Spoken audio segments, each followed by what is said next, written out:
to all the dispossessed youth of Africa, for perpetuation of communion with ancestral spirits through the fight for African freedom, and in the firm faith that the dead, the living, and the unborn will unite to build the destroyed shrines.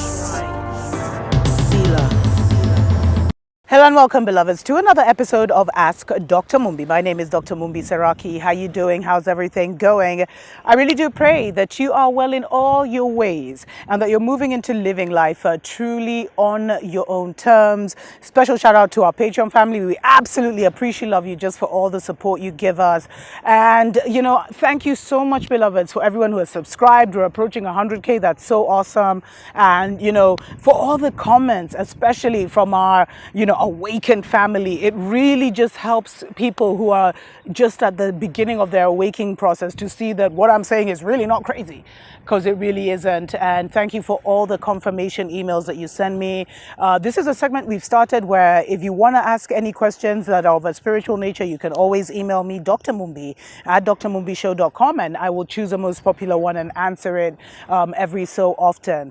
So I did a show, of course, on how our sisters need to stop wearing wigs and weaves, beloveds, because it's affecting their spiritual growth. It's mashing up their antennas. And I got so many responses. First of all, from women saying that they had alopecia. So they literally had, they had bald heads and the wig was the only way they felt pretty. So that was the main thing. And that's tricky. I saw there was a lot of comments of people who were giving different natural solutions that help to the hair to regrow. I think I saw one was rice water and many others. Please go and check out that video and check out the comments below the video. So there are ways, beloveds, and you just have to find the right formula, the right natural remedy for yourself, if that happens to be your situation. But I noticed a few people commenting about how our ancestors used to wear wigs and weaves, especially like the royal families. We see it in Egypt a lot, especially. So a lot of people were saying, so if they wore wigs and weaves, then why am I saying that we shouldn't? And the thing is, it was quite different when they did it, beloveds, because when they did it, it was the highest priests that were making these weaves and wigs. It was African for Africans, they used African hair, African techniques, beloveds, and everything was our people. But right now, the way the weave and wig industry has been set up, we don't benefit from it. It's anti-us. And you'll see why even the wigs and weaves in many of the neighborhoods are sold either by Indians or, South Koreans or any Asians. And very rarely do we see our own people opening a beauty shop and being super successful in it, especially in the divided states, beloveds. And so it's something like even here in Kenya, the main manufacturers, even of this plastic hair that we braid with, is Indian. So it's not something that is benefiting us. It's not something that we're creating from our own energy, our own spirit, our own vibration. And a lot of the hair that people are wearing, they don't even know the origins of. As I said, some of the hair is sacrificed to a goddess, and then you go and put it. That's like getting that goddess's, energy on you, and she won't be happy that you took the sacrifice. And so, we have to be careful in terms of comparing what our ancestors did to us and trivializing things, because our ancestors didn't take the hair of the oppressor and put it on their head. Never ever, beloveds. And it's funny because all these lawyer wigs and judges wigs that we see, modern day lawyers wearing and judges wearing in Africa, especially countries like Kenya, I think Malawi is one of them.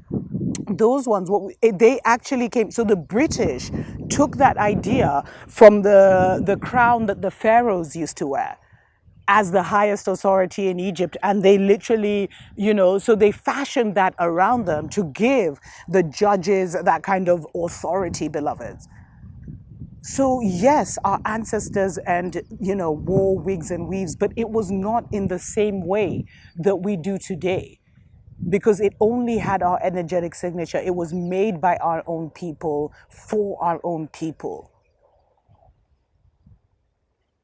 And especially at such a time as this was a message for those who are ready.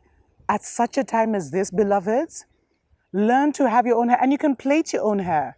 Someone asked, what about plastic? I know the Ask Dr. Mumbi logo has me in lines, which was a photo from like 2-3 years ago.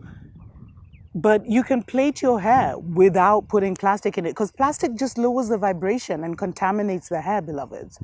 Especially because it's in the hair for so long. So it's like a dead energy in a living thing. So it can never be good.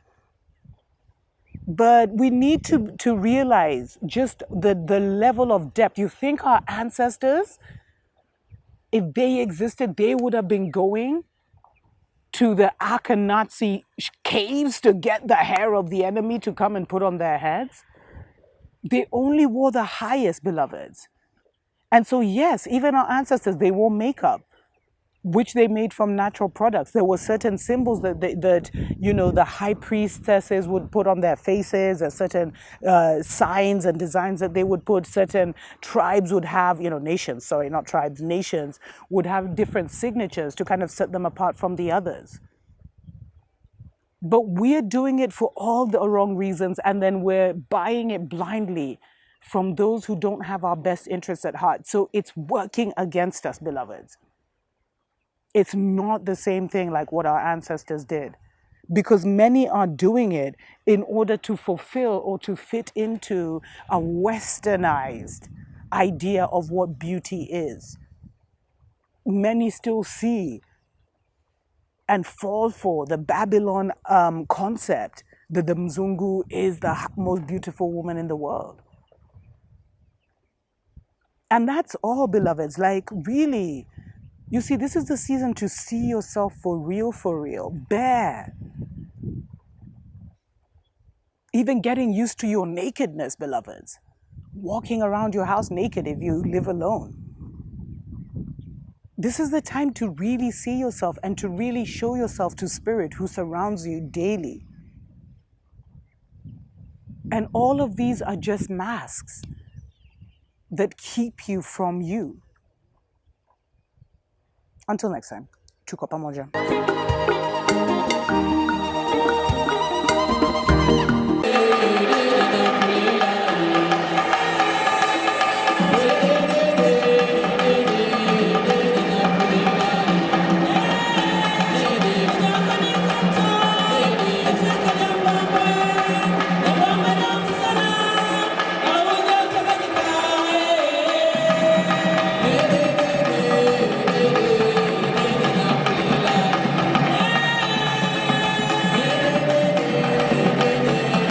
Hello and welcome, family. How you doing? Welcome.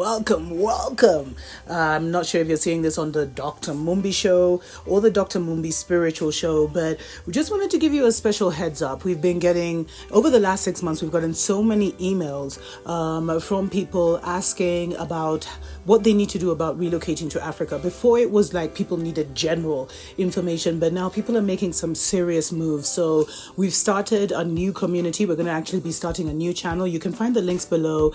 Go ahead and definitely subscribe and hit that notification button so that you find out when we launch our first video. But in case you want to see already, the pre-production stage, find us on Patreon, Karibu Nyumbani. And Karibu Nyumbani basically means welcome home. You can also find the link below. And it's everything you need to know about repatriating to Africa. And the reason we've decided to create the online platform is because people are in need of lawyers, of bankers, of realtors, etc., and advice from these people on how to relocate back to the continent. As someone who relocated 10 years ago, there's a lot of experience that I have under my belt about what the relocation process looks like. So definitely, beloveds, consider subscribing to the new channel, links down below, and join us, more importantly, on Patreon, where you can even ask questions. And by the way, if you're a creator,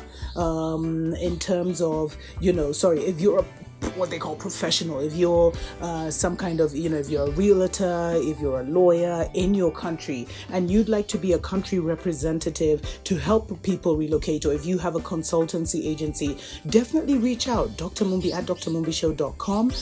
You can also join our Patreon family, where we do have a special section for, local country representatives, where we can be sharing all the information, real estate projects, etc., that you have coming up with our wider family. So happy to be starting this journey with you. We wish all of you the greatest success in returning back home. Karibu, Nyumbani.